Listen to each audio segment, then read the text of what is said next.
Desa Kepusari.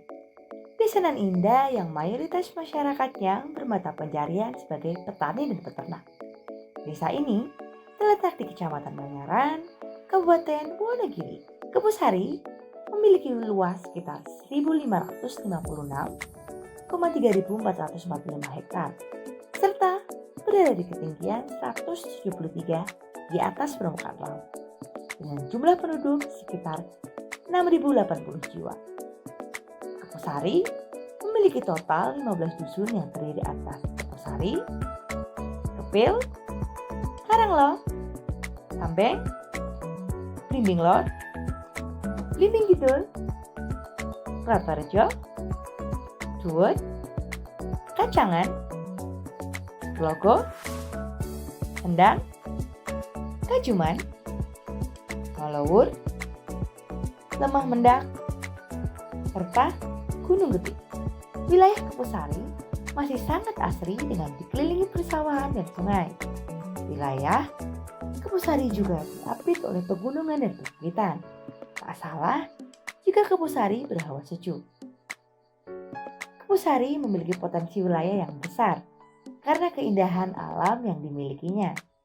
Berikut adalah beberapa destinasi wajib yang harus dikunjungi ketika berkunjung di wilayah Kepusari.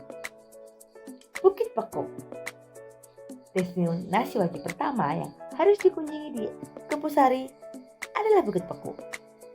Bukit Pekuk merupakan perbukitan yang berupa hamparan batu yang membentang di wilayah Kepusari. Untuk akses jalan sendiri terbilang mudah karena bukit tidak terlalu tinggi dan jalannya pun tidak terjal. Saat sampai di puncak bukit, kita akan disuguhi pemandangan hijau sekitaran serta hawa sejuk yang menyapa indera penciuman. Bukit Kotak. Destinasi wajib selanjutnya yang tak kalah indah adalah Bukit Kotak. Gunung Kotak merupakan destinasi wisata di Dusun Sendang, Desa Kepusari, Kecamatan Manyaran. Ketika kita berkunjung ke Gunung Kotak, kita akan disuguhi keindahan bebatuan berbentuk kotak serta hamparan pemandangan nan hijau. Secara geografis, Gunung Kotak berada di tengah pegunungan Eromoko hingga Gunung Kidul. Pesona bebatuan berbentuk kotak ini memang unik. Batu Gunung Kotak menjulang dari bawah ke atas setinggi sekitar 8 meter. Banyunibo. Destinasi selanjutnya yang wajib dikunjungi adalah Banyunibo. Air terjun Banyunibo terletak di Dusun Meluwur, Desa Kepusari, Kecamatan Manyaran, Kabupaten Wonogiri. Akses menuju Banyunibo bisa dikatakan sulit karena jalan menuju Banyunibo sangat curam.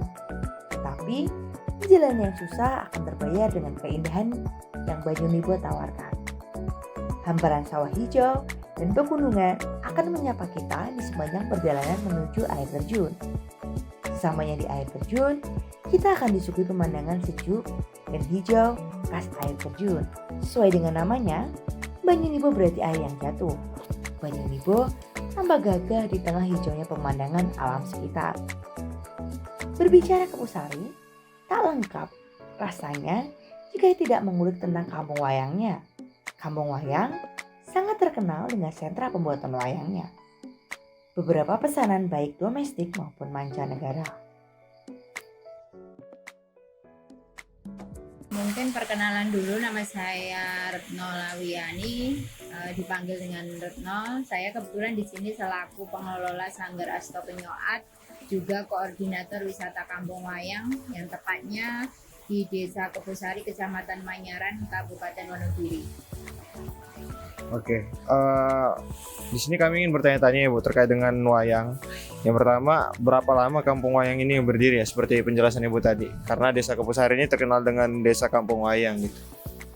Untuk Kampung Wayang mulai berdiri tanggal 29 November 2014, yang awalnya memang sebenarnya perintisan dari Kampung Wayang itu mulai sekitar tahun 2011, meskipun sebenarnya Kampung Wayang sudah ada sejak abad 17 yang sebenarnya desa ini adalah namanya Desa Kepusari.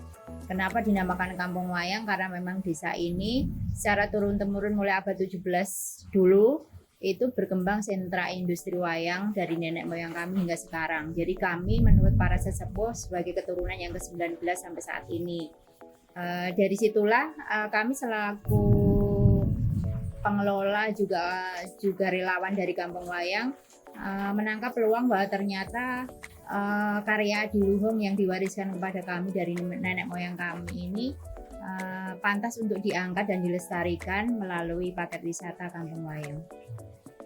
Berarti memang udah lama dan berarti ada banyak ya Bu untuk pengrajin yang ada di sini. Kira-kira ada berapa pengrajin yang ada di Kampung Wayang ini ya Bu, kalau boleh tahu? Untuk pengrajin di Kampung Wayang sendiri yang profesional sekitar 78, tapi dari anak-anak juga remaja lingkungan warga desa Keposari kita mengenalkan teknik dasar membuat wayang sampai finishing dari mulai anak-anak juga remaja itu melalui SD dan SMP yang ada di domisilinya di desa kami, masuk di muatan lokal juga dari masing-masing sanggar. Kita berupaya memang untuk generasi muda mengenal, bahkan memang sudah beberapa remaja yang sudah menggeluti karya seni tersebut meskipun mereka belum profesional. Di sini kira-kira keistimewaan dari Kampung Wayang Keposari sendiri itu ada nggak sih Bu? Keistimewaan dari wisata Kampung Wayang karena memang ini adalah wisata budaya, wisata education, bahkan wisata minat khusus. Jadi wisata ini nggak dibuat-buat karena memang ini wisata budaya yang memang sudah diwariskan kepada kami dari nenek moyang, yang sebenarnya kita tidak mengubah dan kita tidak merusak yang sudah ada, tapi kita mencoba untuk mengangkat proses dari membuat wayang itu sendiri supaya memang dari khalayak luar sana bisa mengenal. Jadi perbedaannya memang ini sudah ada, bahkan ini ada warisan yang adiluhung, bahkan karya ini sudah diakui UNESCO pada tanggal 7 November 2003 sebagai mahakarya dari seni bertutur.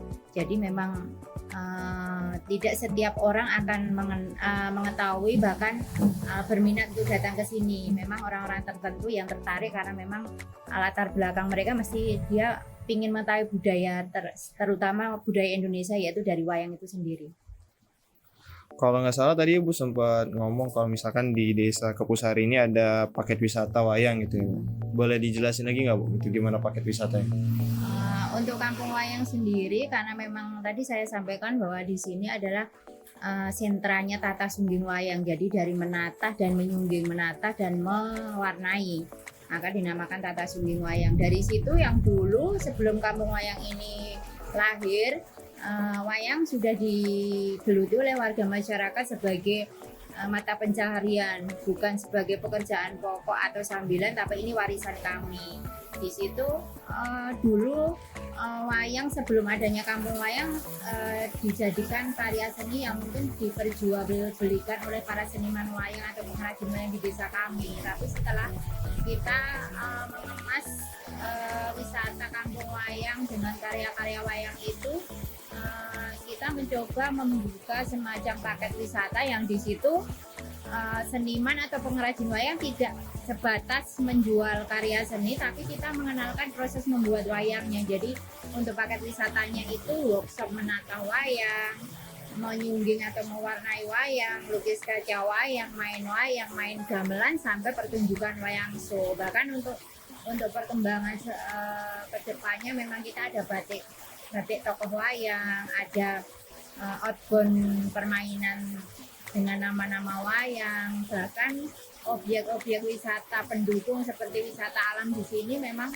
ada hubungannya juga dengan situs-situs yang di situ wayang masuk ke desa ini dahulu sampai sekarang seperti apa. Sekarang aku pengen nanya, harapan Ibu buat Kampung Wayang ini ke depannya gimana Ibu? Kalau harapan saya pribadi, Kampung Wayang supaya bisa melihat lagi, bisa hidup lagi seperti kemarin sempat eksis, bahkan dari masing-masing pelaku bisa kompak, bisa sinkron satu dengan yang lain. Bahkan karya kami ini bisa mengangkat perekonomian masyarakat sekitar, tidak cuma pengrajin wayangnya, tapi bisa berbagai sektor, bisa sebagai stakeholder dari karya yang sudah berkembang di desa ini. Kemudian untuk para generasi muda, yaitu tidak cuma mendengarkan dari telinga bahwa ternyata wayang pernah berkembang di desa ini loh. Bapak ibu saya dulu itu seniman wayang yang terkenal. Mbah saya itu dulu dalang kondang di desa ini. Itu tidak cuma cerita, bahkan sekarang bisa pernah kita dengar ada anak-anak yang ditanya Pandawa itu siapa. Kolam renang itu kan sangat memprihatinkan gitu. Kalau bisa ya itu anak muda generasi penerus bisa mengenal, menggeluti bahkan melestarikan karya warisan ini setelah kami. Iya.